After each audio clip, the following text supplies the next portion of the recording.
Assalamualaikum warahmatullahi wabarakatuh. Perkenalkan, nama saya Renaldi Depo dari jurusan Teknik Informatika dan Komputer kelas F Universitas Negeri Makassar. Kali ini saya akan membawakan materi tentang sistem keamanan komputer. Pokok pembahasan ada 7. Yang pertama, keamanan komputer. Yang kedua, jenis serangan. Yang ketiga, keamanan yang berhubungan dengan informasi atau data. Yang keempat, langkah-langkah keamanan komputer. Yang kelima, mencegah terjadinya serangan pada komputer. Yang keenam, tips keamanan sistem terhadap virus, trojan, worm, spyware. Dan yang ketujuh, kebijakan sistem keamanan komputer pengguna. Bagian A, keamanan komputer. Keamanan adalah suatu kondisi yang terbebas dari risiko.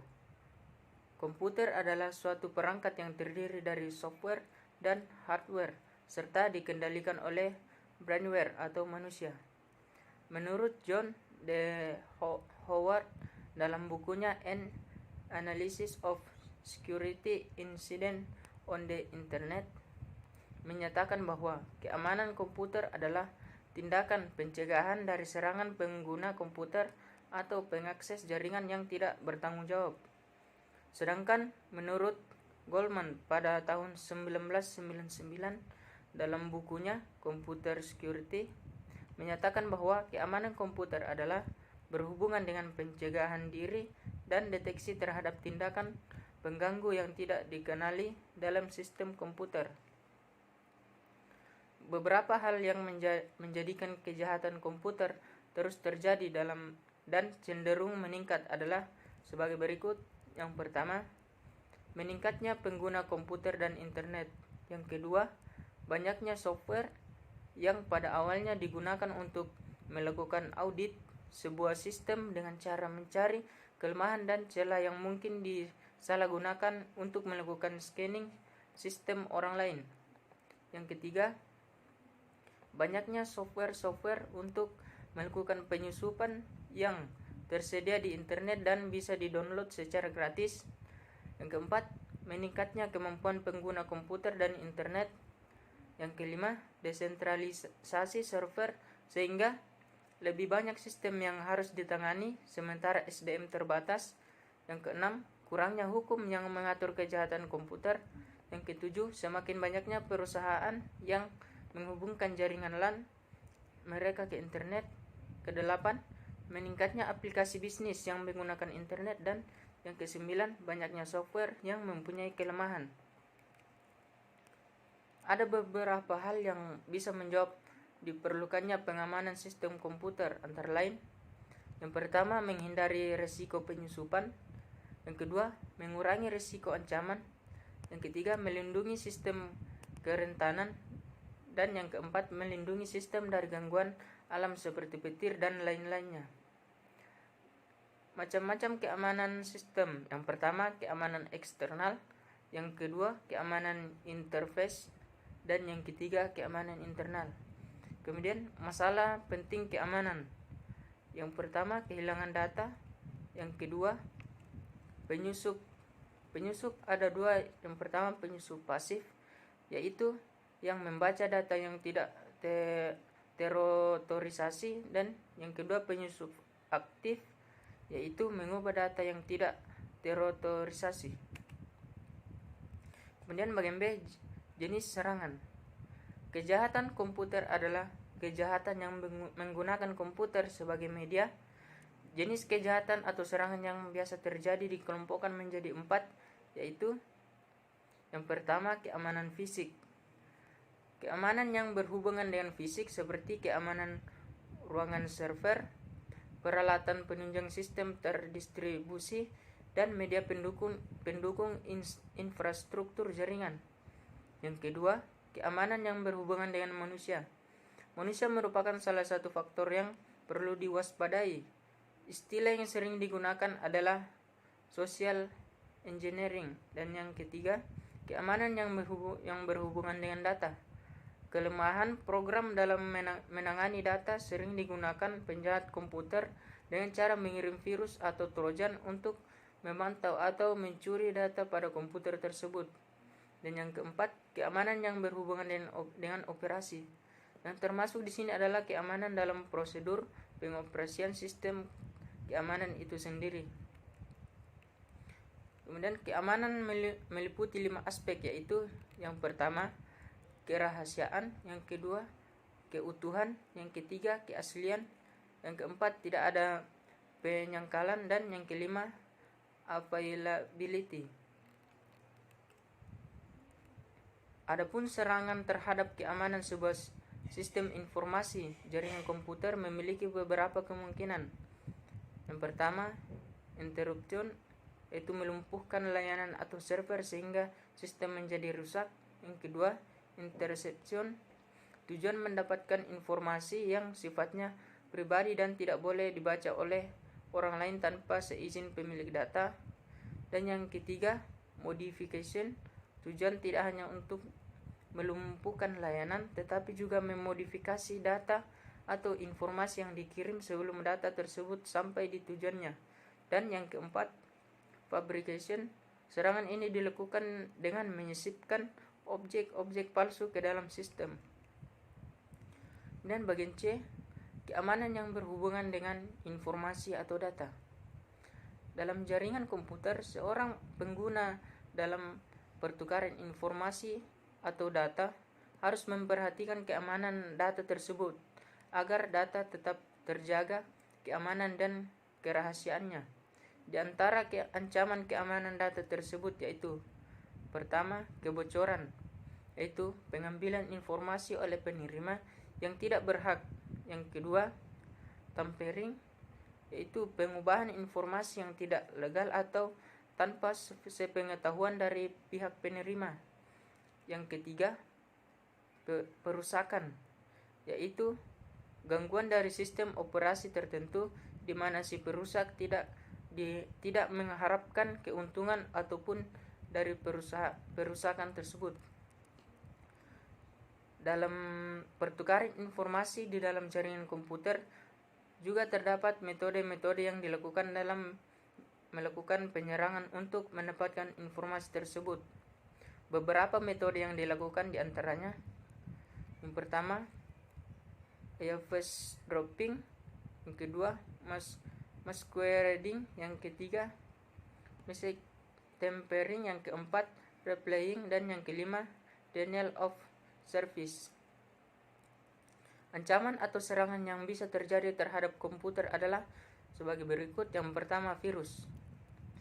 Prinsip virus adalah suatu program yang dapat berkembang dengan menggandakan dirinya.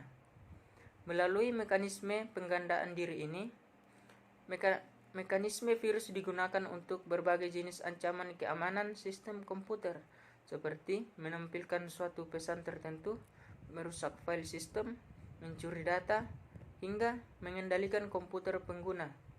Virus dapat menggandakan dirinya melalui email, file-file dokumen, dan file program aplikasi.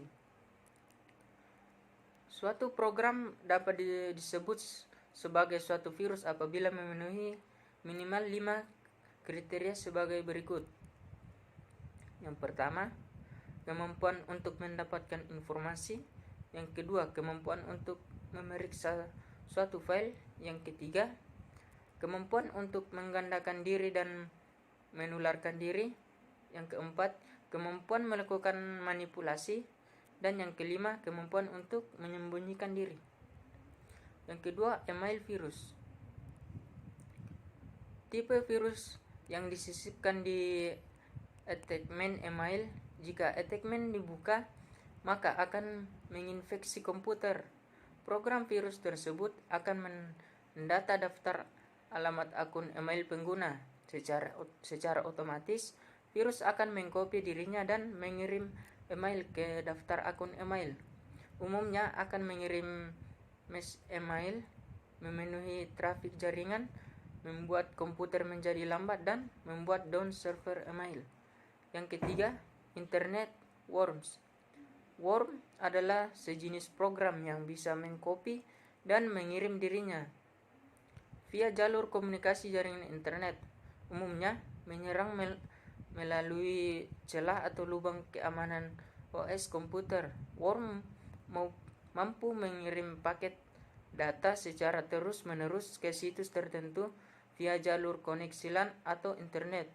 Efeknya membuat trafik jaringan penuh, memperlambat koneksi dan membuat lambat komputer pengguna. Worm bisa menyerang melalui email atau file dokumen tertentu. Yang keempat, spam. Spam adalah sejenis komersial email yang menjadi sampah mail. Para spammer dapat mengirim jutaan email via internet untuk kepentingan promosi produk atau info tertentu. Efeknya sangat mengganggu kenyamanan email pengguna dan berpotensi juga membawa virus atau worm atau trojan. Yang kelima, Trojan horse. Trojan adalah suatu program tersembunyi dalam suatu aplikasi tertentu. Umumnya disembunyikan pada aplikasi tertentu seperti games, software, update program, dan sebagainya. Jika aktif, maka program tersebut umumnya akan mengirim paket data via jalur internet ke server atau situs tertentu, atau mencari data komputer Anda dan mengirimkannya ke situs tertentu. Efeknya akan memenuhi jalur komunikasi, memperlambat koneksi, membuat komputer hang, dan berpotensi menjadikan komputer Anda sebagai sumber denial of service attack. Yang keenam, spyware. Spyware adalah suatu program dengan tujuan menyusupi iklan tertentu atau mengambil informasi penting di komputer pengguna. Spyware berpotensi mengganggu kenyamanan pengguna dan mencuri data-data tertentu di komputer pengguna untuk dikirim ke hacker. Efek spyware akan mengkonsumsi memori komputer sehingga komputer menjadi lambat atau hang. Yang ketujuh, serangan brute force. Serangan brute force adalah sebuah teknik serangan terhadap sebuah sistem keamanan komputer yang menggunakan percobaan terhadap semua kunci yang mungkin. Yang kedelapan, sniffing. Pembacaan data yang bukan tujuannya ini dikenal sebagai sniff. Program ini merupakan versi trial yang berumur 10 hari pada sebuah LAN dengan topologi bus atau start dengan menggunakan hub yang tidak dapat melakukan switch atau hub tersebut melakukan broadcast. Setiap komputer dalam jaringan tersebut menerima data tersebut. Yang kesembilan, spoofing. Teknik spoofing adalah pemalsuan alamat IP attacker sehingga sasaran menganggap alamat IP attacker adalah alamat IP dari host di dalam network, bukan dari luar network. Yang ke-10, finger exploit. Awal penggunaan finger exploit adalah untuk sharing informasi di antara pengguna dalam sebuah jaringan. Namun, seiring berkembangnya tingkat kejahatan dalam dunia komputer, banyak terjadi salah penggunaan dari tools ini. Karena melalui tools ini sistem keamanan sangat minim, bahkan tidak ada sama sekali. Yang ke-11, brute force. Brute force adalah salah satu metode dalam penjebolan keamanan yang menggunakan password. Yang ke-12, password cracking. Password cracking adalah metode untuk melawan perlindungan password yang dienkripsi yang berada di dalam sistem. Kemudian bagian D, langkah-langkah keamanan komputer. Yang pertama, aset, yaitu perlindungan aset merupakan hal yang penting dan merupakan langkah awal dari berbagai implementasi keamanan komputer. Yang kedua, analisa risiko, yaitu identifikasi akan risiko yang mungkin terjadi, sebuah event yang potensial yang bisa mengakibatkan suatu sistem dirugikan. Yang ketiga, perlindungan, yaitu pada era jaringan perlu dikhawatirkan tentang keamanan dari sistem komputer, baik PC atau yang terkoneksi dengan jaringan.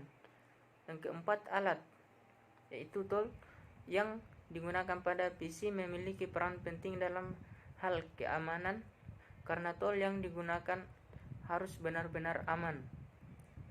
Yang kelima, prioritas, yaitu perlindungan PC secara menyeluruh. Bagian E, mencegah terjadinya serangan pada komputer. Terdiri dari 4 faktor yang merupakan cara untuk mencegah terjadinya serangan atau kebocoran sistem. Yang pertama, desain sistem. Desain sistem yang baik tidak meninggalkan celah-celah yang memungkinkan terjadinya penyusupan setelah sistem tersebut siap dijalankan. Yang kedua, aplikasi yang dipakai.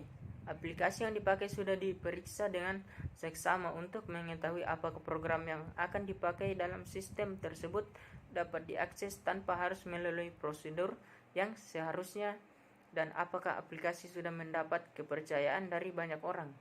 Yang ketiga, manajemen.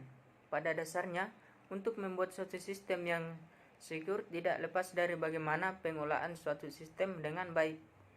Dan yang keempat, manusia atau administrator. Manusia adalah salah satu faktor yang sangat penting, tetapi seringkali dilupakan dalam pengembangan teknologi informasi dan sistem keamanan. Kemudian, autentifikasi pemakai atau user authentication adalah identifikasi pemakai ketika login. Pertama, cara autentifikasi. Sesuatu yang diketahui pemakai, misalnya password, kombinasi kunci, nama kecil, dan lain-lain. Untuk password, pemakai memilih suatu kata kode, mengingatnya, dan mengetikkannya saat akan mengakses sistem komputer. Saat diketikkan, tidak akan terlihat di layar kecuali misalnya tanda. Yang kedua, upaya pengamanan proteksi password. Yang pertama, saltering, yaitu menambahkan string pendek ke string password yang diberikan pemakai sehingga mencapai panjang password tertentu. Yang kedua, one time password. Pemakai harus mengganti password secara teratur. Misalnya pemakai mendapat satu buku daftar password.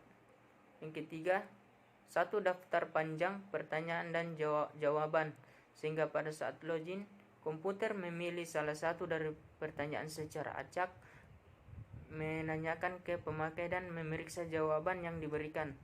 Kemudian yang keempat, tanggapan, yaitu pemakai diberikan kebebasan memilih suatu algoritma, misalnya X3. Ketika login, komputer menuliskan di layar angka 3, maka pemakai harus mengetik angka 27. Yang kelima, sesuatu yang dimiliki pemakai, misalnya kartu identitas, kunci, barcode, KTM, dan ATM. Yang keenam, sesuatu mengenai atau merupakan ciri pemakai yang disebut biometrik.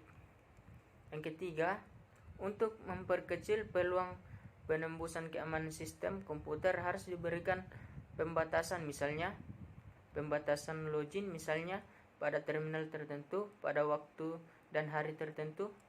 Kemudian pembatasan dengan callback, yaitu login dapat dilakukan oleh siapapun bila telah sukses sistem memutuskan koneksi dan memanggil nomor telepon yang disepakati. Dan pembatasan jumlah usaha login, misalnya dibatasi sampai 3 kali dan segera dikunci dan diberitahukan ke administrator. Kemudian bagian F, tips keamanan sistem terhadap virus, trojan, worm, dan spyware. 1. Gunakan software antivirus. Yang kedua, blok file yang sering mengandung virus.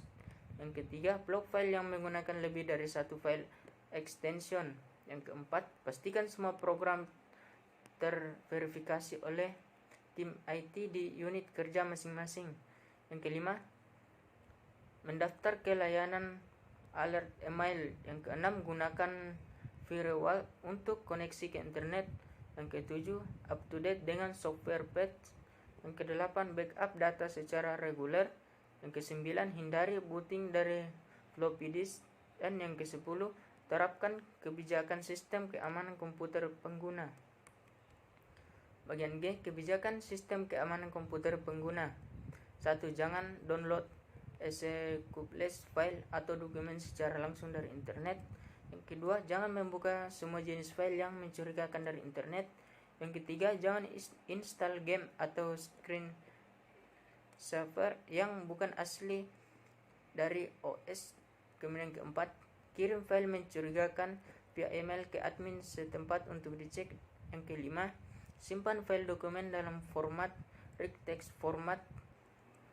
Yang keenam, selektif dalam mendownload attachment file dalam email. Kemudian yang ketujuh, teruskan informasi virus atau hoax file ke admin setempat. Yang kedelapan, kontak kepada admin jika merasa komputer Anda kena gangguan virus. Ya, demikianlah tadi materi tentang sistem keamanan komputer yang sempat saya bawakan. Sekian, wassalamualaikum warahmatullahi wabarakatuh.